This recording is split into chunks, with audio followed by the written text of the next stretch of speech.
Hello and welcome students, Gyanjyoti coaching সেন্টারের পক্ষ থেকে তোমাদের সকলকে আরও একবার স্বাগত।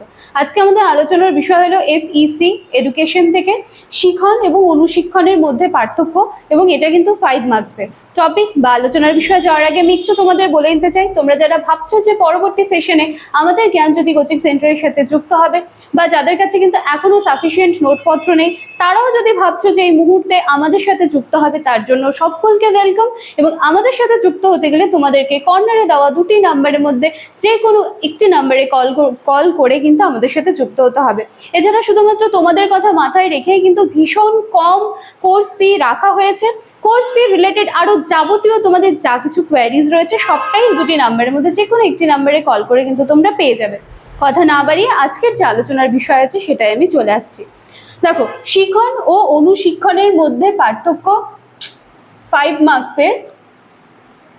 আচ্ছা, এই যে আমরা যে পার্থক্য করব শিখন এবং অনুশিক্ষণের মধ্যে যে পার্থক্য করব, কোন কোন জিনিসের উপরে নির্ভর করে পার্থক্য করব সেটা কিন্তু আগে দেখতে হবে। যেমন আমি এখানে সংজ্ঞার দিক থেকে শিখন এবং অনুশিক্ষণের একটা পার্থক্য হয়, উদ্দেশ্যের ভিত্তিতে শিখন এবং অনুশিক্ষণের একটা পার্থক্য হয়, পদ্ধতির দিক থেকে পার্থক্য হয়, সময়কালের দিক থেকে হয়, এবং 5 নাম্বার লাস্ট ফলাফলের দিক থেকে হয়। তো প্রত্যেকটা জিনিস আমি একটু আলোচনা করে দিচ্ছি।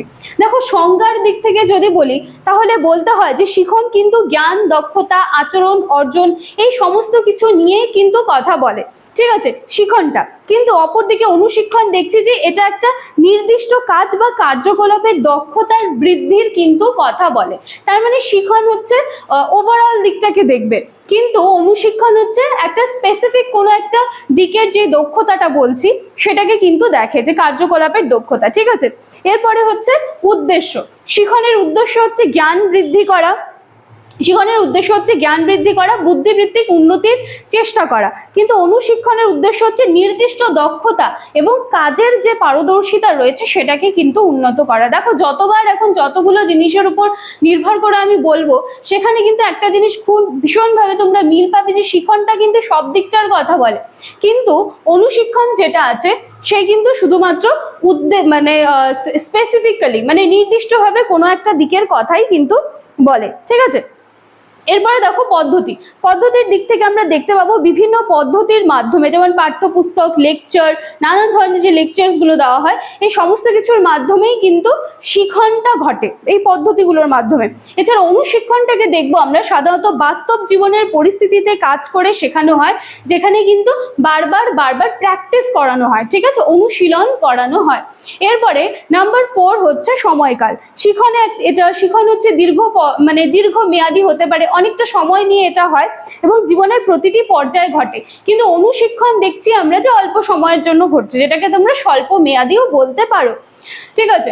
এরপরে লাস্ট ওয়ান হচ্ছে ফলাফল যদি বলি তাহলে শিখনের দিক থেকে বলা যেতে পারে যে ফলাফল সাধারণত জ্ঞান বা বৃদ্ধি এবং বুদ্ধিমত্তা এই সমস্ত কিছুর উন্নতি কিন্তু প্রকাশ করে। কে করছে? শিখন করছে। কিন্তু ফলাফলের দিক থেকে অনুশিক্ষণে দেখলে দেখা যায় যে দক্ষতা এবং বিভিন্ন ধরনের যে কাজের যে দক্ষতা আছে সেই দক্ষতাগুলো কিন্তু প্রকাশ পাচ্ছে, মানে ফলাফলে কিন্তু শেষে দেখা যাচ্ছে যে স্পেসিফিক্যালি বিভিন্ন ধরনের যে কাজের যে কথা বলা হয়েছে সেই